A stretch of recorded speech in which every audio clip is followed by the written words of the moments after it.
Dans un village où la magie se murmure entre les pierres et le vent, vivait une sorcière nommée Lysandre.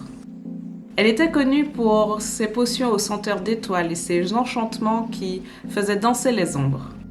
Mais ce que peu savaient, c'est que son véritable secret résidait dans son chat, Nocturne. Nocturne n'était pas un simple félin.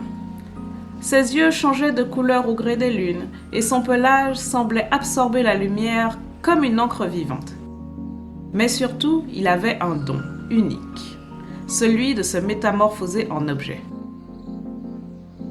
Lorsqu'il voulait se cacher des chasseurs de sorcières, il devenait un chandelier poussiéreux. Quand Lysandre avait besoin d'un allié silencieux, il se changeait en livre ouvert sur une table, griffonnant des phrases mystérieuses entre ses pages. Mais sa forme préférée, celle dans laquelle il se sentait le plus puissant, était celle du cathnographe. Lorsqu'il prenait cette apparence, le cathnographe pouvait alors capturer les échos du passé, rejoint les murmures d'anciens sorts, les promesses oubliées et les secrets murmurés dans l'obscurité.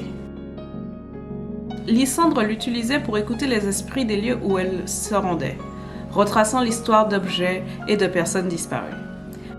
Mais cette magie attirait aussi des convoitises. Un soir, alors que le village était plongé dans un silence lourd, un inconnu frappa à la porte de la sorcière. Il portait un masque d'argent et une voix mielleuse. Il voulait ni potion ni sortilège.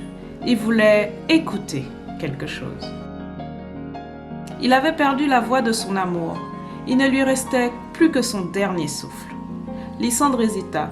Elle savait que réveiller une voix du passé pouvait troubler l'équilibre du monde. Mais Nocturne, sous sa forme de cathnographe, frissonna légèrement. Il aimait les histoires et celle-ci l'appelait. Lorsque l'aiguille se posa sur le sillage invisible du temps, la pièce se remplit d'un souffle ténu, fragile, comme une aile d'insecte, puis une voix d'outre-tombe résonna. Ce que dit cette voix, seul Lysandre, Nocturne et l'inconnu le surent. Mais au matin, le masque d'argent était posé sur le seuil et l'homme avait disparu avec le vent.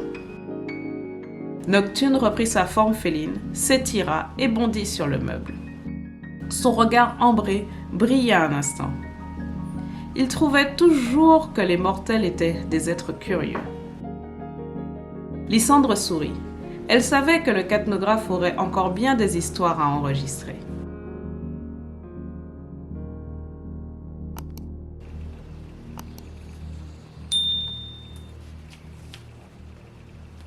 Ainsi, Nocturne continue de veiller, prêt à se métamorphoser pour écouter les voix du passé. Et peut-être les tiennes aussi. Qui sait quelles histoires sommeillent encore en lui? Si cette petite peinture et cette histoire t'a plu, mets un petit cœur noir en commentaire, mais surtout dis-moi, si tu faisais face à notre chère Nocturne, que lui demanderais-tu? À la semaine prochaine!